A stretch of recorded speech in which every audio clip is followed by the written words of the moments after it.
Olá, sombrios, tudo bem? Antes de começar o vídeo, já peço a você que deixe seu like, se inscreva e compartilhe o vídeo. Gosta do nosso conteúdo e deseja ajudar o canal? Clica no botão de valeu e contribua com o que seu coração desejar, ou seja membro. Faça parte do clube de canais, acesse o link na descrição do vídeo e veja qual categoria é mais confortável para você e faça sua inscrição.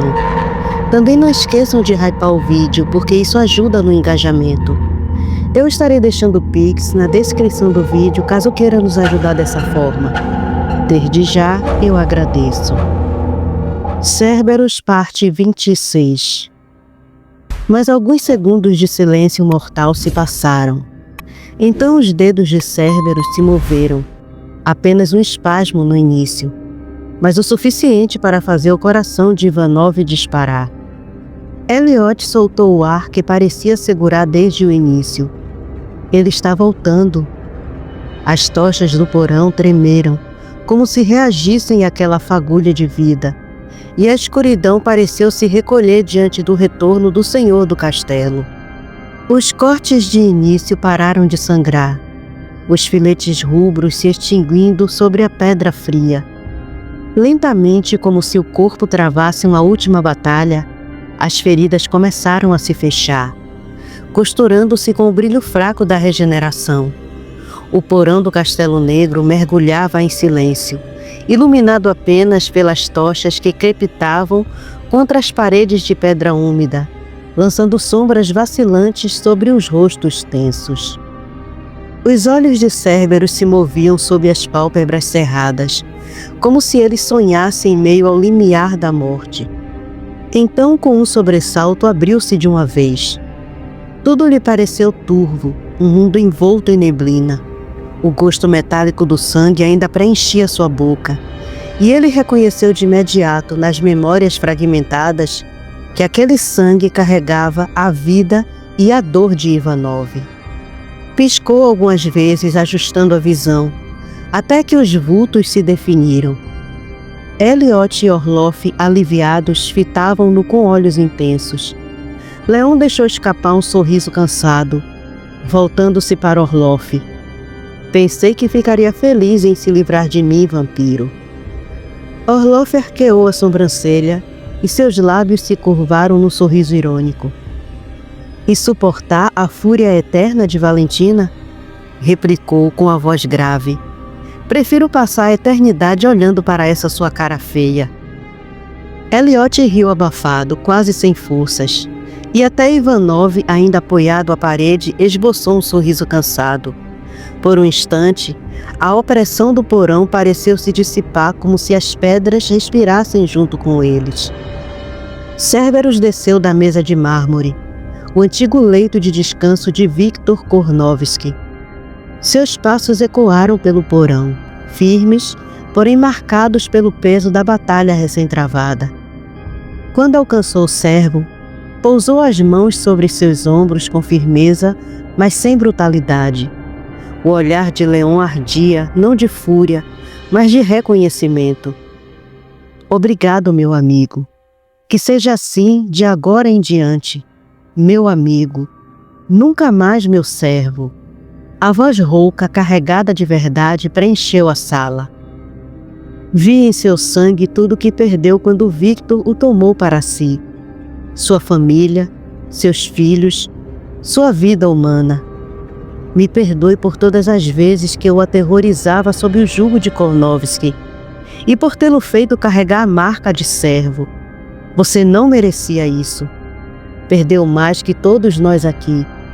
Tem minha eterna gratidão, Ivanov.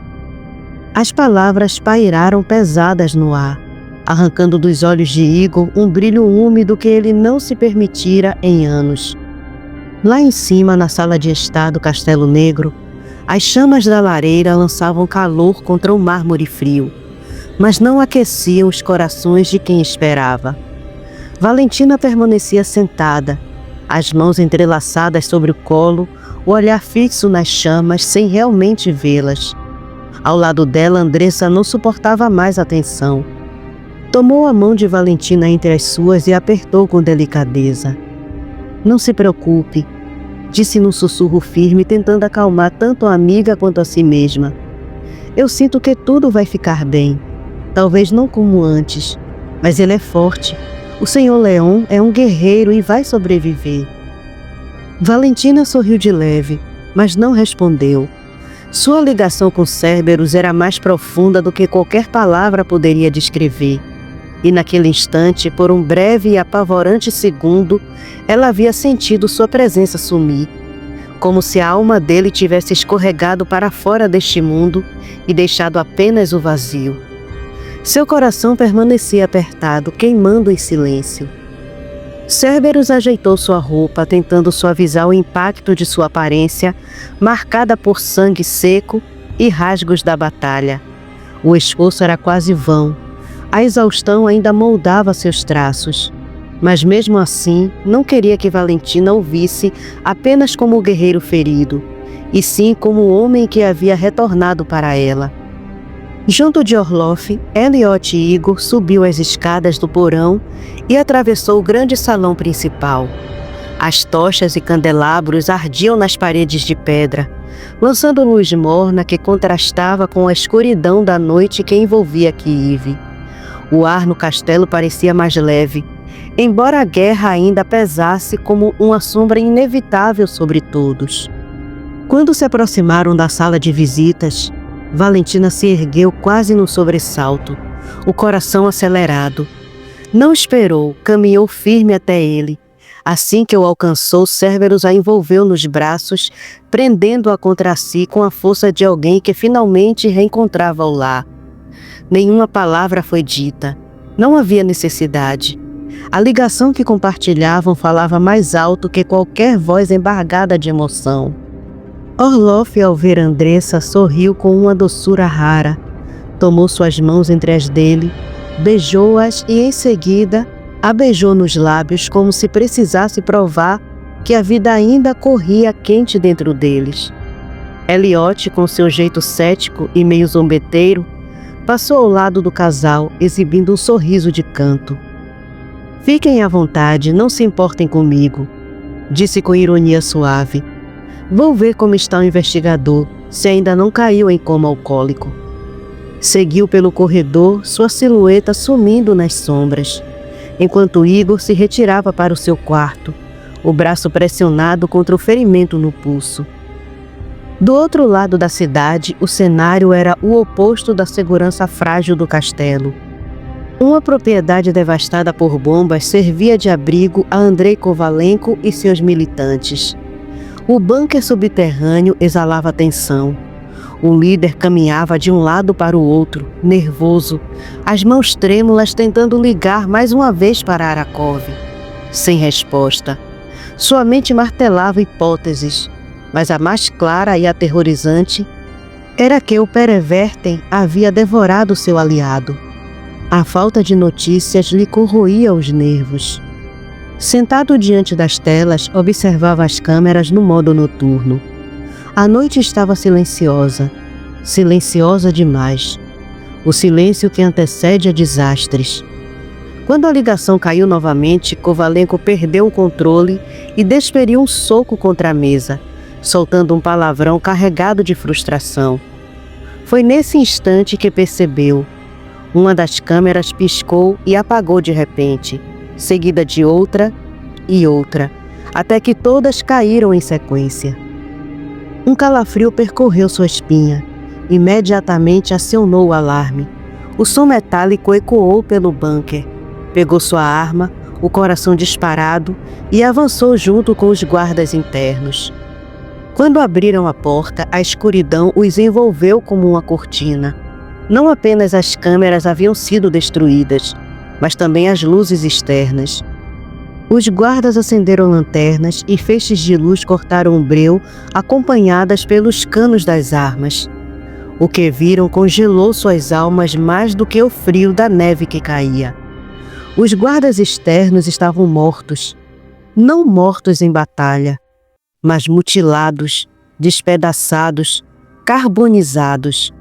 Alguns ainda fumegavam no chão, outros reduzidos a pedaços espalhados, ossos retorcidos misturados à terra escura. Um silêncio tumular pousou sobre os homens. Suas bocas secaram, os olhos arregalados, o pavor os paralisando. Então a voz de Andrei, dura, disparando o próprio medo, cortou o ar. Se espalhem, descubram quem fez isso. Obedeceram, ainda que os passos traíssem sua falta de vontade. Avançaram em formação, lanternas tremendo nas mãos, iluminando mais cadáveres queimados e corpos dilacerados. Foi nesse momento que um som rasgou a escuridão. O bater de asas, grave e poderoso, quase metálico. As lanternas se voltaram instintivamente para o céu negro sem lua. O que viram fez seus estômagos revirarem e seus corações falharem. 2 olhos âmbar incandescentes, suspensos na noite como brasas vivas, os observavam. Era como se toda a escuridão tivesse ganhado consciência e agora os fitasse. O desespero tomou conta. Apavorados, dispararam suas armas contra o céu. Rajadas ecoando, a pólvora iluminando brevemente seus rostos, deformados pelo terror. Mas os tiros nada acertavam. Quando por fim o silêncio retornou, as nuvens começaram a se dissipar, revelando uma lua pálida que derramava sua luz sobre o massacre. E diante deles, entre destroços e corpos, surgiu a figura humanoide, mas monstruosamente imponente, com quase 2 metros de altura. Suas asas dracônicas se abriram no arco colossal. Os chifres negros retorcidos adornavam sua cabeça, enquanto os longos cabelos negros balançavam ao vento frio. Sua pele clara refletia nuances sombrias. Os olhos âmbar incandescentes os fixavam, perfurando suas almas. Era belo demais para ser humano, aterrador demais para ser apenas belo. O cheiro do medo encharcava o ar, e cada um dos homens sentia seu corpo trair-se. Pernas bambas, suor frio na nuca, a garganta seca demais para engolir. Nenhum deles ousou disparar de novo. A criatura os encarou, e quando falou, sua voz saiu dupla, grave e etérea, carregando autoridade inegociável. Eu só quero Andrei Kovalenko. Se me entregarem ele, não tocarei em nenhum de vocês. Mas se recusarem, terão o mesmo fim de seus camaradas. As palavras caíram como lâminas. Os guardas se entreolharam em pânico, alguns dando passos para trás. E Andrei, que até então tentava sustentar a fachada de liderança, sentiu o gelo subir por sua espinha. O suor brotou em sua testa e sua boca secou. O nome em sua própria sentença, dito pela criatura, fez seu coração bater descompassado. Pela primeira vez em muito tempo, Andrei Kovalenko sentiu o peso esmagador do medo real. Kovalenko observava trêmulo, enquanto os olhos âmbar da criatura brilhavam na noite, refletindo nos restos de corpos carbonizados. Seus homens, ainda em formação, engoliam em seco, com os dedos estáveis sobre os gatilhos. Ele conhecia bem aqueles olhares. Não havia lealdade ali, apenas o peso do medo. Medo dele. E agora, medo muito maior daquilo que estava diante deles. A raiva subiu-lhe à garganta, queimando como fel. Atirem! Rugiu, cuspindo saliva ao gritar, tentando parecer mais imponente do que realmente era. Matem essa coisa agora! Mas nenhum dedo puxou o gatilho, nenhum peito arfou em obediência. Os soldados se entreolharam, respirando pesado, suas lanternas tremendo nas mãos, como se cada um esperasse que o outro fosse o primeiro a se sacrificar. Kovalenko estremeceu, sentindo a farsa de seu comando ruir. Aqueles homens que ele julgava comandar eram apenas sombras de sua sombra. Sabiam que se lutassem seriam triturados, e se recusassem, ainda tinham a chance de viver. Covardes! Gritou ele, os olhos selvagens de fúria, o dedo puxando o gatilho contra o peito de um dos seus próprios homens. O estampido ecoou pelo pátio. O soldado caiu com o rosto desfeito. Outro virou-se para ele em choque, apenas para ser alvejado também. Vão lutar, ou eu mesmo os mando para o inferno, bradou, girando a arma como um louco. A resposta veio rápida.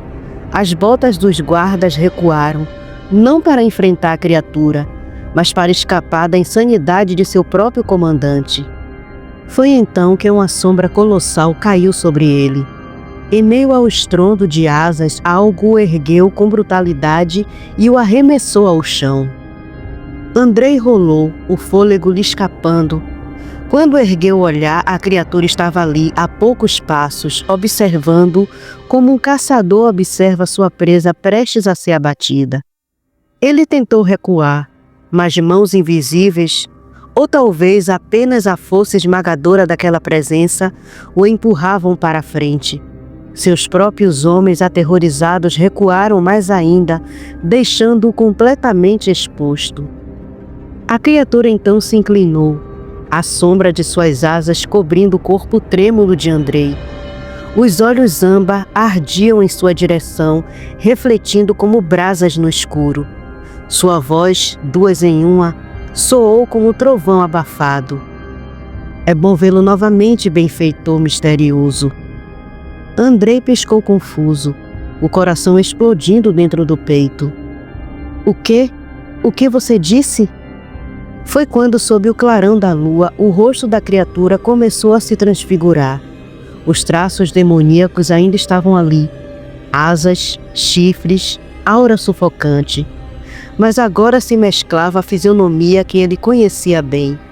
O rosto humano, belo e frio, com olhos que carregavam lembranças. Andrei estremeceu, os lábios tremendo. Não, não pode ser, murmurou, a voz falhando. Doutor Yanksen? Nathan Uzimei, agora revelado, ergueu-se em toda a sua altura. Segurou o braço de Andrei com a mesma delicadeza com que se segura algo já condenado e o puxou como se fosse nada.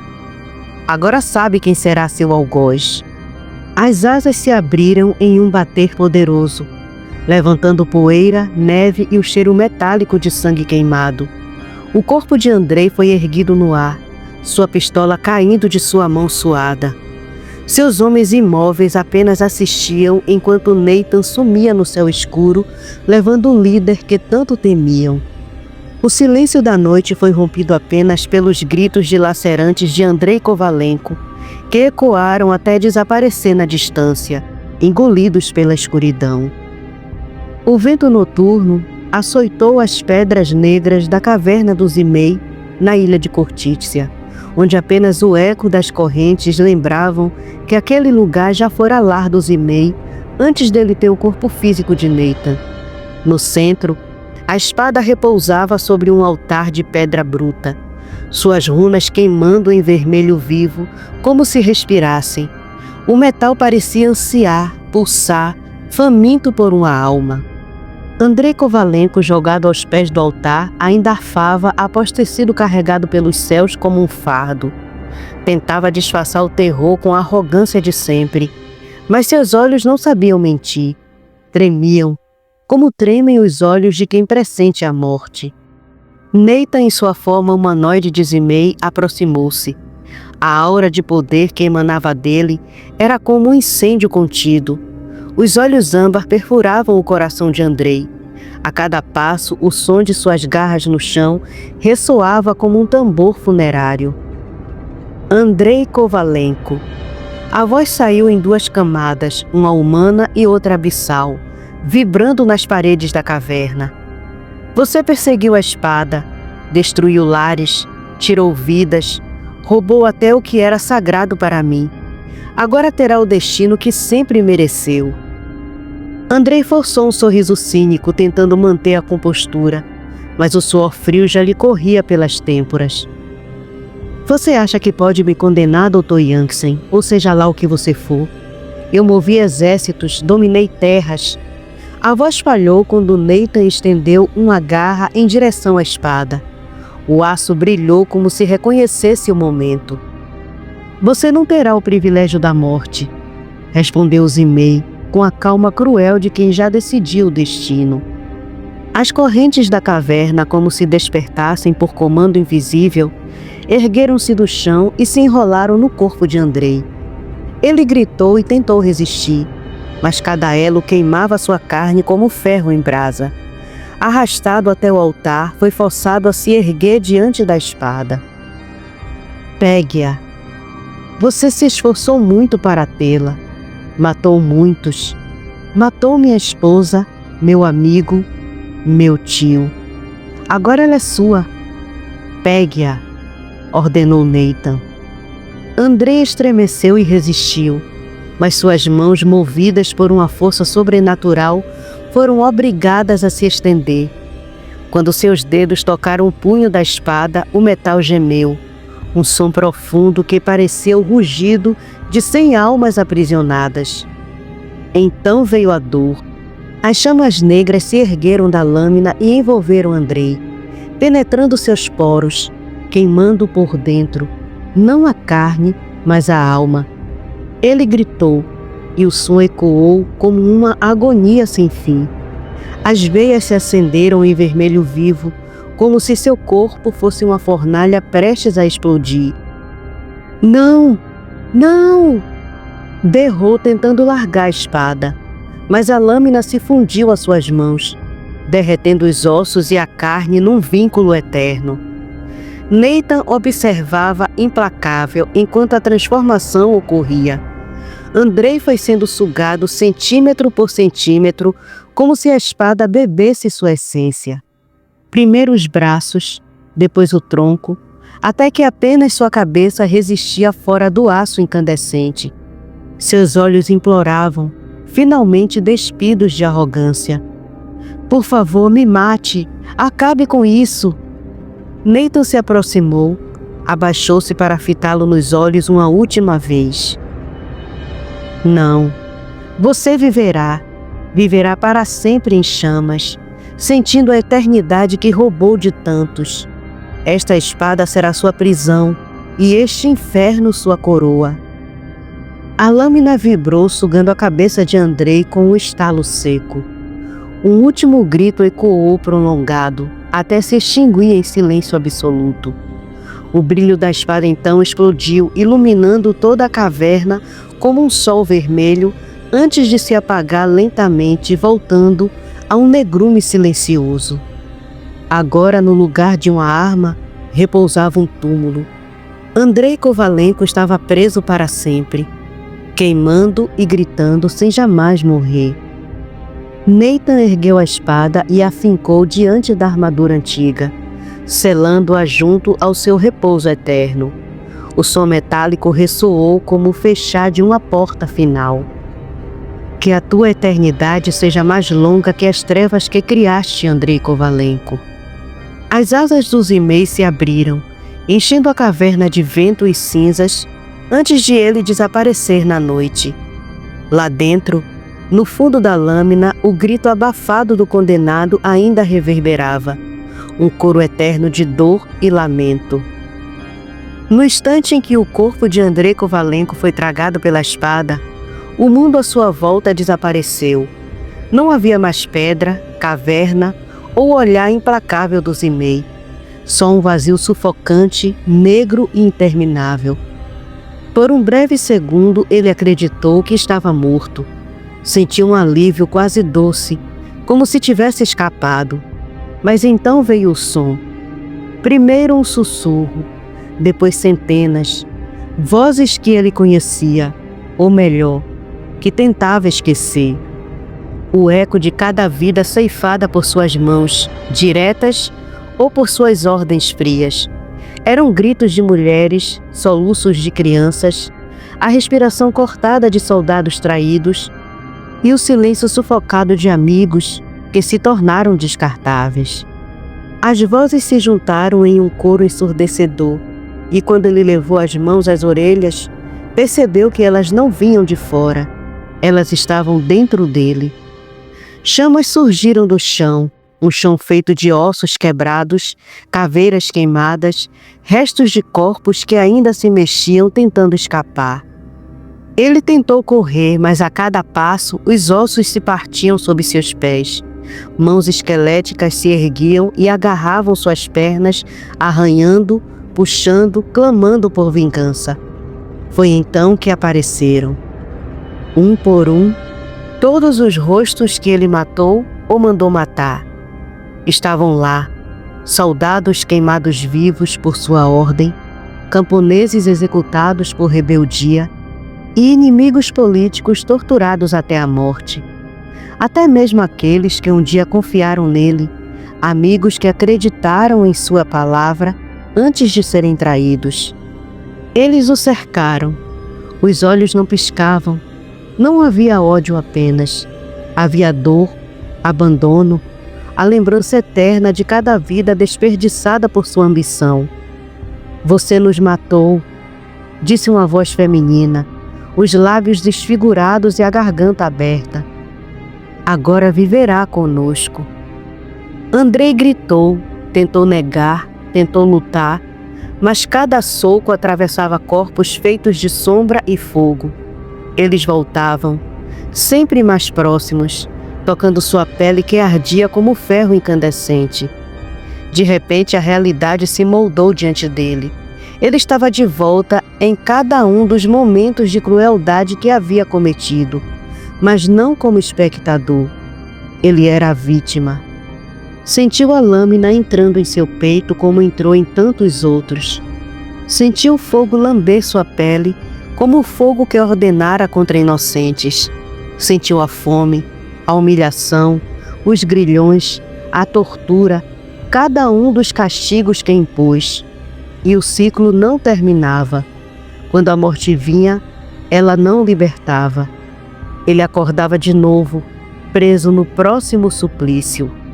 A espada o fez viver cada morte que causou e o fez sentir cada dor que ignorou. No meio das chamas, entre gritos e ecos infinitos, Andrei viu algo ainda pior, seu reflexo, ele mesmo multiplicado em milhares de versões, todas elas rindo, zombando, lembrando-o de que aquela eternidade era a sua própria criação. O tempo ali não fluía. Um segundo era um século era um segundo. Não havia escape, não havia esquecimento.